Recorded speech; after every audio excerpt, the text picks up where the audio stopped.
தமிழகத்திலே கள்ளச்சாராயத்தினால் பாதிக்கப்பட்டிருக்கக்கூடிய மக்கள் உயிரிழப்புகள் என்பது கடுமையான அதிர்ச்சியை, வேதனையை ஏற்படுத்தி இருக்கிறது. திராவிட முன்னேற்றக் கழகம் மாநிலத்திலே ஆட்சிக்கு வருகின்ற பொழுது படிப்படியாக டாஸ்மாகை குறைப்போம் அப்படின்னு எல்லாம் சொன்னாங்க. அரசாங்கம் மது விற்பனையை மட்டுமே நம்பி இருக்கவில்லை. ஆனால் டாஸ்மாகை மூடினால் கள்ளச்சாராயம் பெருகிவிடும் என்பதுதான் அரசாங்கத்தினுடைய பதிலாக இதுவரைக்கும் இருந்து வந்திருக்கிறது. இப்போது இது இரண்டாவது மிகப்பெரிய ஒரு பாதிப்பை ஏற்படுத்தக்கூடிய சம்பவமாக இருக்கிறது. கிட்டத்தட்ட 35க்கு மேற்பட்டவர்கள் உயிரிழந்திருக்கிறார்கள். இன்னும் இந்த பலி எண்ணிக்கை உயரும் என்கின்ற அச்சம் இருக்கிறது.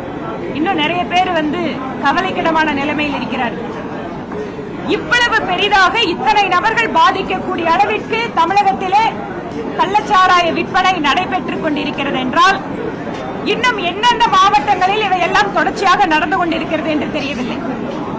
திராவிட மாடல் ஆட்சி என்பது தமிழகத்தை போதையில் தள்ளுகின்ற மாடலாக இருக்கிறது.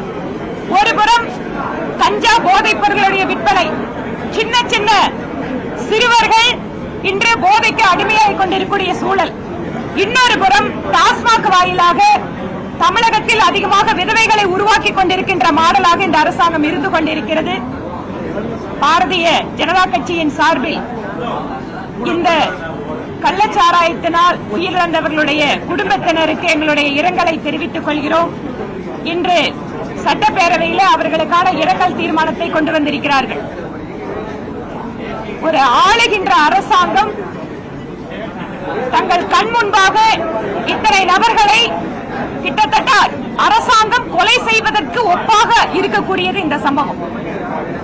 அரசாங்கத்தினுடைய இந்த இயலாமை, அலட்சியம், இவற்றையெல்லாம் நிச்சயமாக மக்களிடம் கொண்டு சென்று சேர்ப்போம். கேள்வி எதுவும் இல்ல. BJP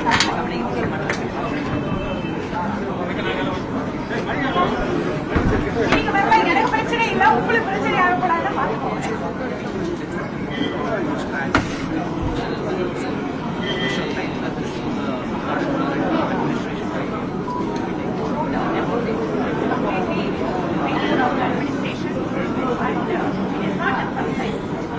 Second biggest incident that is happening in Tamil Nadu in the 20